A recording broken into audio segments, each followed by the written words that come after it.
So I decided to write my paper about post-traumatic stress disorder and how massage therapy could possibly help relieve some of that. Post-traumatic stress disorder, according to the National Center for PTSD, is defined as a mental health problem that some people develop after experiencing or witnessing a life-threatening event, such as combat, a natural disaster, car accident, or sexual assault. Right now in our country, we are facing a highly stressful situation, which is the COVID-19 pandemic, which is having devastating effects on everyone involved, especially our healthcare workers. Right now in the United States, we are at the beginning of this disaster, and healthcare workers are already starting to feel the devastating effects. My mom is an ICU nurse at Wesley Medical Center and has 13 years experience and is highly trained and capable of running the ECMO machines, which will bypass the patient's heart and lungs and hope to rest the organs and improve the patient's dire status.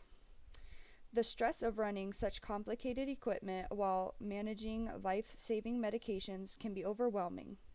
Now imagine needing to do this without the proper protection needed, such as the N95 mask, or to be asked to hold the hand of a dying patient, as they are the only ones allowed to be with the patient, and then have to go to the next room and care for that infected patient as nothing happened.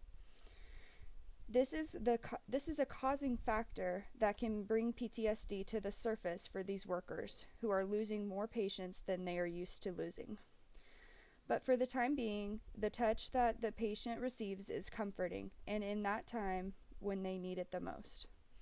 The stress that these healthcare workers are facing right now will surely cause post-traumatic stress disorder. The reports coming out of Italy right now has shown the devastating effects that this virus has taken on healthcare workers. Many of them talk about the stress they are having and how it is affecting how they feel, and many are having poor appetites, and most are unable to sleep due to the nightmares. Many civilians are also feeling these devastating effects and the stress that is unknown.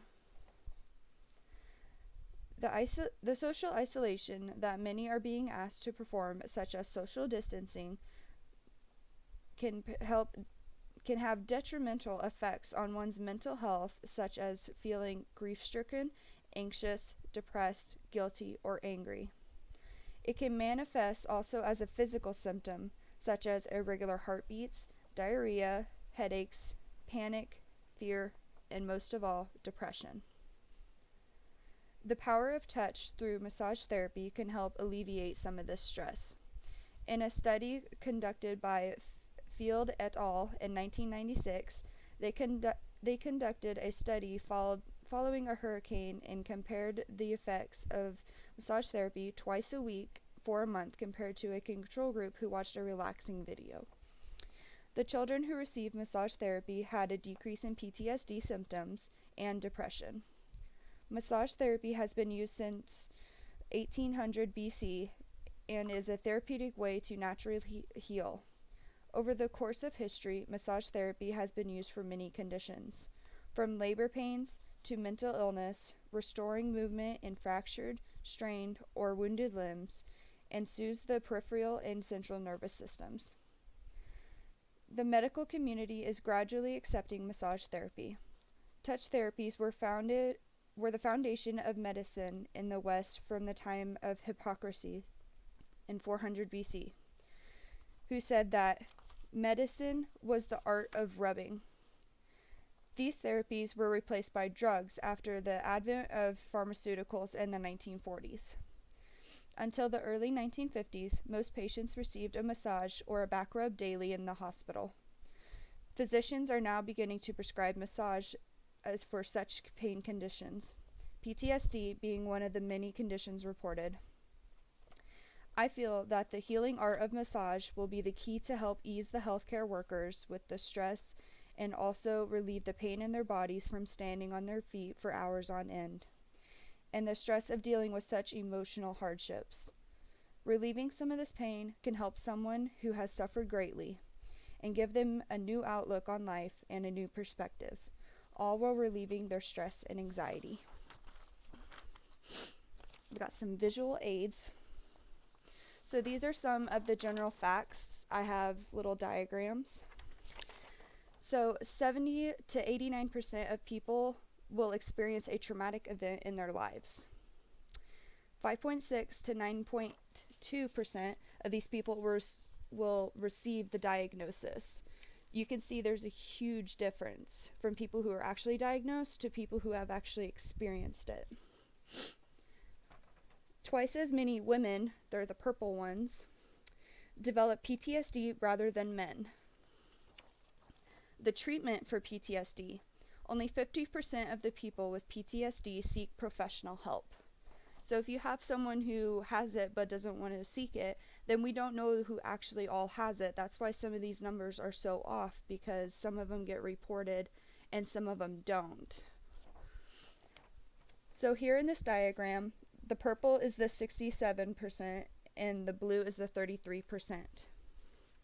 67% of people who complete treatment fully recover. So that means 33% of the people who actually go through treatment will relapse and just quit treatment cold turkey. Another big factor is substance abuse. We've got alcohol and cigarettes. More than 50% of people with PTSD abuse alcohol. Nicotine dependency among the victims is twice as high as a normal human who does not have any of these symptoms or this condition. Major depression, anxiety, and substance abuse or dependency are the most common combinations with PTSD. I have another visual about what you need to know. About 7 to 8 out of every 100 people will have PTSD at some point in their lives. So this is a number that I found that was reported, and I also have another number, so I'm not sure whose numbers are correct. But this number was who reported and went to treatment. It said about 8 million adults have PTSD during a given year. So every year, 8 million people will have PTSD and will either not report it or will report it and go to treatment.